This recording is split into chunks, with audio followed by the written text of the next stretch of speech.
Would going it alone make economic sense? Even the strongest cultural identity faces severe challenges without economic viability. For regions considering separation, the economic calculation involves complex trade-offs between sovereignty and prosperity that we'll examine next. The economic gamble. Would independence pay off? What would happen to Catalonia's economy if it had achieved independence in 2017? When President Puigdemont declared independence, financial markets immediately responded. The Spanish stock market dropped 2.45% in a single day. Several of Catalonia's largest companies, including Banco Sabadell and CaixaBank, announced plans to relocate their headquarters outside the region.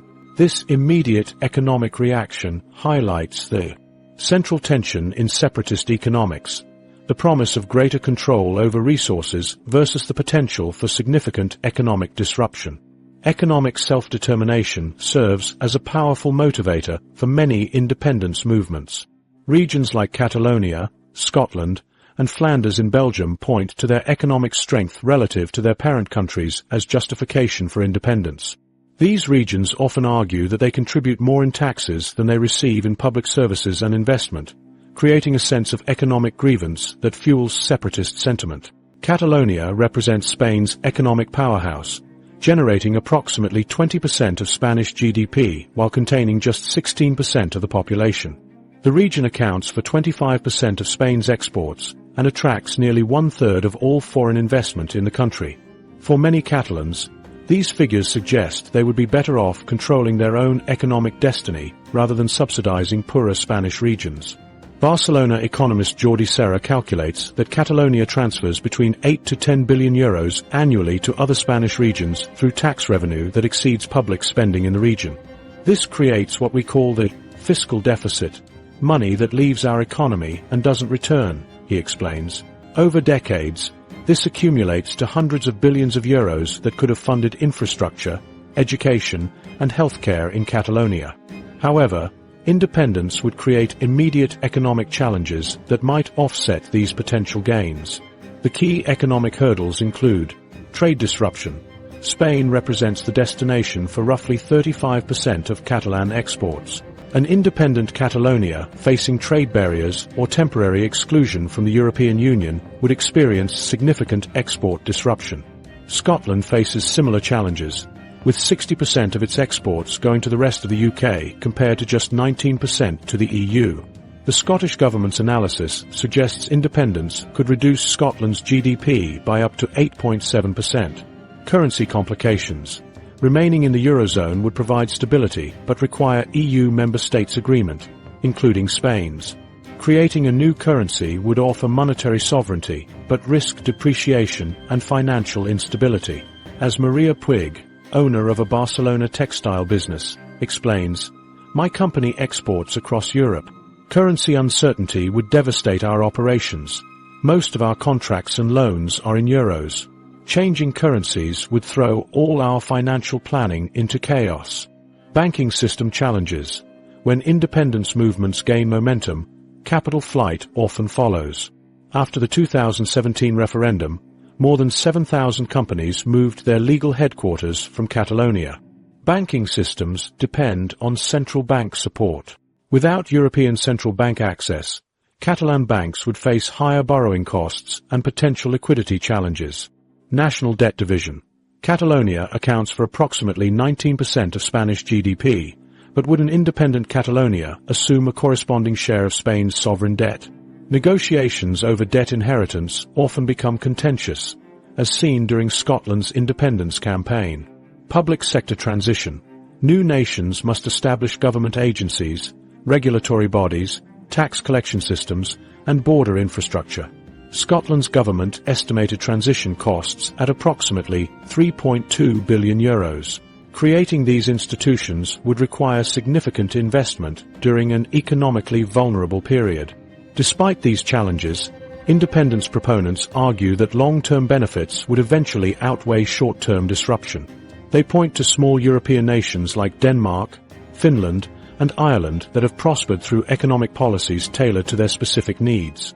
With control over taxation, regulation, and public investment, newly independent regions could potentially create economic environments more conducive to their strengths. Small countries can be more nimble in responding to economic opportunities, argues economic geographer Helena Norberg. Look at how Ireland transformed itself into a technology hub through targeted tax policies and educational investments. Catalonia or Scotland could pursue similar strategies with independence. How do these economic realities affect public support for independence? Polling data reveals that economic concerns significantly influence voters' positions. During Scotland's 2014 referendum campaign, economic issues consistently ranked as voters' top concern. Those who believed Scotland would be economically better off independent were overwhelmingly likely to vote for independence. Similarly, support for Catalan independence correlates strongly with economic perceptions. When asked why they support independence, 51% of pro-independence Catalans cite economic improvement among their primary motivations, according to a 2022 survey by the Centre d'Estudis d'Opinió. Given these complex considerations, many independence movements have moderated their approaches. Rather than immediate full independence, some propose phased transitions that would maintain economic integration while gradually building separate institutions. Others advocate for enhanced autonomy arrangements that would provide greater fiscal control without the disruption of full separation. Scotland's independence movement has developed detailed economic transition plans addressing currency, trade, and financial regulation. These plans acknowledge potential short-term costs while emphasizing long-term benefits. By addressing economic concerns directly, independent supporters hope to convince voters that the transition, while challenging, would ultimately benefit their region. Successful independence would create significant economic disruption for regions like Scotland and Catalonia, requiring complex trade-offs between sovereignty and economic stability. The calculation involves weighing immediate transition costs against potential long-term benefits of self-determination. For regions considering independence, this economic gamble represents perhaps the most consequential aspect of their decision. Beyond economics and culture, many independence movements are fueled by something deeper: historical trauma. Past conflicts, oppression, and broken promises create powerful emotional narratives that drive separatist movements across generations. These historical grievances often prove more durable than economic calculations, sustaining independence movements even through periods of economic uncertainty. The wounds of history, trauma, and unresolved conflicts. How do events from decades or even centuries ago continue to fuel today's separatist movements? In Kurdistan, elderly villagers still recount the 1988 Halabja chemical attack that killed thousands of Kurds. In Taiwan, the February 28, 1947 incident remains a defining moment in the island's relationship with mainland China. These historical traumas form the emotional core of many independence movements worldwide. Historical trauma functions as a powerful driver for separatist movements, creating collective memories that pass from generation to generation. When populations experience violence, oppression, or cultural erasure at the hands of a central government, these experiences create lasting distrust that makes future reconciliation difficult. Unlike economic grievances that might be addressed through policy changes, historical wounds often prove resistant to practical solutions, like scars that never fully heal. My grandmother never trusted the Chinese government after witnessing the 1947 crackdown, explains Taiwanese historian Lin Machen. She passed that suspicion to my mother, who passed it to me. This is personal family history. This intergenerational transmission of historical memory creates continuity in separatist movements even when material conditions improve. The power of historical trauma becomes particularly evident when examining how different groups interpret the same events. In Taiwan, the February 28 incident began when government agents confronted a cigarette vendor in Taipei, triggering protests against the recently arrived Kuomintang administration. The subsequent crackdown killed thousands of Taiwanese civilians and initiated the White Terror period of martial law that lasted until 1987. During this period, an estimated 140,000 Taiwanese were imprisoned and thousands executed for alleged opposition to the government. From Beijing's perspective, however, the incident represents a necessary action to maintain Chinese territorial integrity during the Civil War. Chinese textbooks typically minimize the event or frame it as a minor occurrence in the larger struggle to reunify China. These competing narratives make reconciliation challenging, as they reflect fundamentally different understandings of national identity. Kurdistan presents a complex case of historical grievances spanning multiple countries. The Kurdish people, approximately 30 to 40 million strong across Turkey, Iraq, Iran, and Syria, represent one of the world's largest ethnic groups without a state. Their historical trauma includes the 1988 Halabja chemical attack by Saddam Hussein's government that killed an estimated 5,000 Kurdish civilians, the suppression of Kurdish language and culture in Turkey, and broken promises of autonomy dating back to the 1920 Treaty of Sèvres. When Kurdish children learn their forbidden language in secret, they are participating in resistance against historical oppression, explains Kurdish activist Zahra Mohammadi. Our language survived despite systematic attempts to eradicate it. This survival itself becomes a source of identity. Historical narratives maintain power through various transmission mechanisms. Formal education systems play a crucial role, with textbooks reinforcing particular interpretations of events. In Taiwan, educational reforms in the 1990s introduced more Taiwan-centric historical perspectives, contributing to a strengthened Taiwanese identity among younger generations. Cultural expressions preserve historical memories outside formal institutions. Kurdish musicians performing dengbej, traditional historical storytelling through song, keep historical grievances alive even when formal education systems suppress these narratives. These cultural expressions embed historical consciousness in everyday life. For the Youssef family in Iraqi Kurdistan, history lives in their daily conversations. My grandfather lost 17 relatives in Halabja, explains Dylan Youssef, a university student. When I consider our future, I remember his stories about the bodies he found after the chemical attack. How can we trust a government that did this to us? Commemorative rituals and monuments physically embody historical memory. Taiwan's 228 Peace Memorial Park transformed a site of trauma into a space for reflection.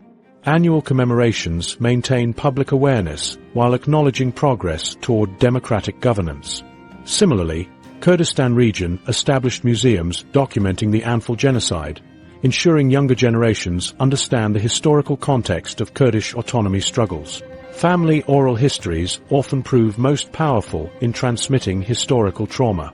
When grandparents share personal experiences of oppression, historical events gain emotional immediacy that textbooks cannot match.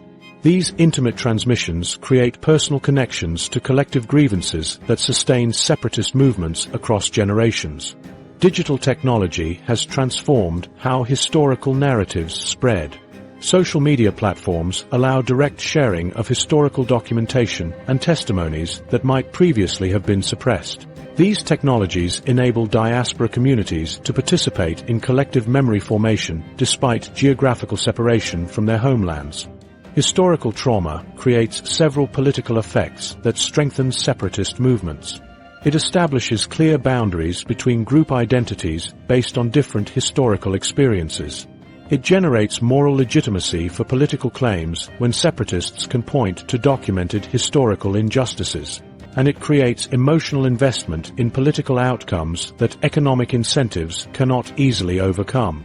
The durability of historically based separatist movements becomes evident when comparing them to movements based primarily on economic grievances. Northern Italy's separatist movement, which focuses mainly on economic complaints, has fluctuated significantly with changing economic conditions. In contrast, independence movements grounded in historical trauma, like those in Kurdistan or Taiwan, have maintained remarkable continuity despite varying economic circumstances. Successful reconciliation typically requires acknowledging historical injustices rather than minimizing them. Spain's approach to Catalonia demonstrates the challenges of ignoring historical grievances, as attempts to dismiss Catalan historical narratives have intensified separatist sentiment. Conversely, the UK government's acknowledgement of historical injustices in Scotland has facilitated more productive constitutional discussions. But in today's world, no separatist movement exists in isolation. They all operate within a complex international system. Historical grievances may provide internal motivation for independence movements. But external recognition ultimately determines which regions become countries.